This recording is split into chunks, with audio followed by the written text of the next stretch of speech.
48,000 ಕೋಟಿ ಅಲ್ಲ project total 43,000.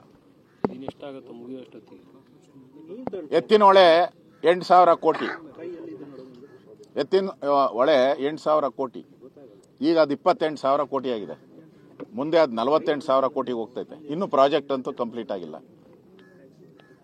ನೀವು ಯಾವುದೇ ಫ್ಲೈಓವರ್ ಮಾಡಿ, ಅಂಡರ್ ಪಾಸ್ಗಳು ಮಾಡಿ, 18 ತಿಂಗಳು ಎಲ್ಲದಕ್ಕೂ ಅನುಮತಿ ಇರೋದು. ಯಾವುದಾದ್ರೂ ಮುಗ್ದಿದ್ರೆ ತೋರಿಸಿ ನನ್ನ ಹತ್ರ. ಕಾರ್ಪೊರೇಷನಲ್ಲಿ ಯಾವುದಾದ್ರೂ 18 ತಿಂಗಳಲ್ಲಿ ಮುಗಿಸಿರೋದು ಯಾವುದೂ ಇಲ್ಲ. ಎಲ್ಲ 4 ವರ್ಷ, 5 ವರ್ಷ, 6 ವರ್ಷ. ಈಜಿಪುರ ಫ್ಲೈಓವರು 12 ವರ್ಷ, 1 ಕಿಲೋಮೀಟರ್ ಇಲ್ಲ, ಅದು ಅರ್ಧ ಕಿಲೋಮೀಟ್ರಾ? 1 ಕಿಲೋಮೀಟರ್ ಮಾಡಿರೋದು. ಅದರಲ್ಲಿ ಈಜಿಪುರದ್ದು 10 ವರ್ಷ ಆಗೋಯ್ತು. ಅದು ಮೇಲೆ ಭೂಮಿ ಮೇಲೆ ಮಾಡಕ್ಕೆ ನಿಮ್ಮ ಕೈಲಿ 10 ವರ್ಷ ಆತೈತೆ ಅಂದ್ರೆ, ಭೂಮಿ ಒಳಗಡೆ ಮಾಡಕ್ಕೆ ನಿಮ್ಗೆ 200 ವರ್ಷ ದಾಟ್ರೂ ಆಗಲ್ಲ. ನಾವ್ಯಾರು ನೋಡಂಗಿಲ್ಲ ಈ ಟನಲ್ ರಸ್ತೆನ, ನಾವ್ಯಾರು ನೋಡಂಗಿಲ್ಲ. ನೆಕ್ಸ್ಟ್ ಜನರೇಷನ್ ಅವ್ರು ನೋಡ್ಬೇಕಷ್ಟೇ ಈ ಟನಲ್ ರಸ್ತೆ. ಮರಿ ಮಕ್ಕಳು ನೋಡಬೇಕು. ಇವತ್ತು ಈಗಾಗಲೇ ಗ್ಯಾರಂಟಿ ಯೋಜನೆಗಳಿಂದ ಆರ್ಥಿಕ ಪರಿಸ್ಥಿತಿ ಕುಸಿದೋಗಿದೆ. ನೀವು ಮತ್ತೆ ಈ ಥರದ ಪ್ರೋಗ್ರಾಮ್ ಮಾಡೋದ್ರಿಂದ ಇವತ್ತು ಬೆಂಗಳೂರಿನ ಪರಿಸ್ಥಿತಿ ಏನಾಗ್ಬೋದು ಅನ್ನೋದಕ್ಕೆ ಯೋಚನೆ ಮಾಡಬೇಕು. ಬೆಂಗಳೂರು ಜನ ಯೋಚನೆ ಮಾಡ್ತಾ ಇದ್ದಾರೆ.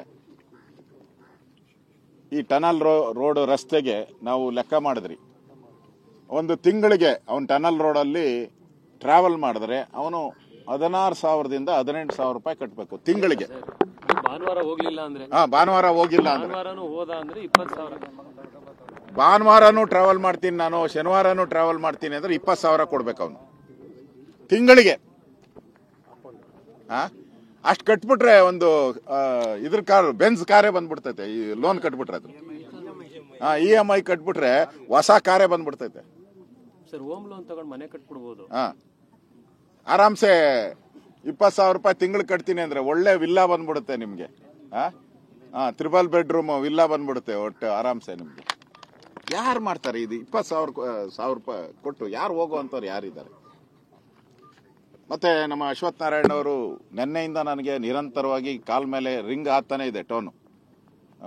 ಇದು ಅಂತ, ಅಣ್ಣ ನನ್ಗೆ ಮಲ್ಲೇಶ್ವರದಲ್ಲಿ ಔಟ್ಲೆಟ್ ಕೊಟ್ಬಿಟ್ಟಿದ್ದಾರೆ, ಇನ್ಲೆಟ್ ಕೊಟ್ಬಿಟ್ಟಿದ್ದಾರೆ. ಈಗ ನಾವು ಪೂರ್ತಿ ಟ್ರಾಫಿಕ್ ಸ್ಯಾಂಕಿ ಕೆರೆ ಹತ್ರ, ಸ್ಯಾಂಕಿ ಕೆರೆ ಹತ್ರ ಕೊಟ್ಟಿದ್ದಾರೆ. ದಕ್ಷಿಣದಲ್ಲಿ ಲಾಲ್ಬಾಗ್, ಉತ್ತರದಲ್ಲಿ ಸ್ಯಾಂಕಿ. ದಕ್ಷಿಣದಲ್ಲಿ ಲಾಲ್ಬಾಗ್ ಕೆರೆ ಮುಳುಗ್ತೈತೆ. ಪಾಪ ಸ್ಯಾಂಕಿ ಕೆರೆನ ಬಹಳ ಅಭಿವೃದ್ಧಿ ಮಾಡಿದ್ದಾರೆ. ಅಲ್ಲಿ ಏನು 1000 ಜನ ವಾಕ್ ಮಾಡ್ತಾರೆ ಅಲ್ಲಿ. ಆ ಟ್ಯಾಂಕ್ ಹತ್ರನೇ ಬಂಡ್ ಹತ್ರ ಔಟ್ಲೆಟ್ ಇನ್ಲೆಟ್ ಬಂದಿದೆ. ಈಗಲೇ ಅಲ್ಲಿ ಆ ರೋಡ್ ಮಾಡಕ್ಕೆ ಕಳೆದ 10 ವರ್ಷದಿಂದ ಟ್ರೈ ಮಾಡ್ತಾ ಇದ್ರಿ. ಕೋರ್ಟಿಂದ ಸ್ಟೇ ಇದ್ದು ಸ್ಕೂಲ್ ಹತ್ರ, ಸ್ಟೆಲಾ ಮೇರಿಸ್ ಸ್ಕೂಲ್ ಆಗ್ತಾನೆ ಇಲ್ಲ. ರೋಡ್ ಅಲ್ಲಿ ಇರೋ ರೋಡ್ನೇ ಮಾಡಕ್ಕೆ ಆಗ್ತಾನೆ ಇಲ್ಲ. ಕೋರ್ಟ್ ಸ್ಟೇ ತಂದು ಆಗಿದೆ. ಇನ್ನ ನೀವು ಔಟ್ಲೆಟ್ ಇನ್ಲೆಟ್ ಮಾಡಿದ್ರೆ ಮಲ್ಲೇಶ್ವರದ ಕತೆ ಏನು? ಇವರೇ ಪ್ರತಿಭಟನೆ, ಕಾಂಗ್ರೆಸ್ ಅವರೇ ಪ್ರತಿಭಟನೆ ಮಾಡಿ ರೋಡ್ಗೆ ಸ್ಟಾಪ್ ಮಾಡಿದ್ದಾರೆ. ಇಲ್ಲಿ ಇವಾಗ ಹೆಂಗ್ ಮಾಡ್ತಾರ ಅಲ್ಲಿ? ನಾನು ಅವ್ರಿಗೆ ಪ್ರಶ್ನೆ, ನೀವೇ ಅಲ್ಲಿ ಸ್ಯಾಂಕಿ ಟ್ಯಾಂಕ್ ರೋಡ್ ಮಾಡೋವಾಗ ಕಾಂಗ್ರೆಸ್ ಅವರೆಲ್ಲ ಹೋಗಿ ಪ್ರತಿಭಟನೆ ಮಾಡಿ ನಿಲ್ಸಿದ್ರಿ. ಅದೇ ಜಾಗದಲ್ಲಿ ಇವತ್ತು ಇನ್ಲೆಟ್ ಔಟ್ಲೆಟ್ ಮಾಡ್ತಾ ಇದ್ದೀರಲ್ಲ, ನಿಮಗೆ ಮಾನ ಮರ್ಯಾದೆ ಇದೆಯಾ? ಯಾವ ಕಾರಣಕ್ಕೋಸ್ಕರ ಇವತ್ತು ಅಲ್ಲಿ ಔಟ್ಲೆಟ್ ಮಾಡಿದ್ರಿ? ಈಗಲೇ ಮಲ್ಲೇಶ್ವರ ಜಾಮ್ ಆಗಿದೆ. ವಿಧಾನಸೌಧಕ್ಕೆ ಹೋಗುವಂತ ದಾರಿ ಅದು. ಅಲ್ಲೇ ನೀವು ಇನ್ಲೆಟ್ ಔಟ್ಲೆಟ್ ಮಾಡಿದ್ರೆ ನಾಳೆ ಅಸೆಂಬ್ಲಿ ನಡೆಯೋದೇ ಡೌಟು. ಆ ಪರಿಸ್ಥಿತಿ.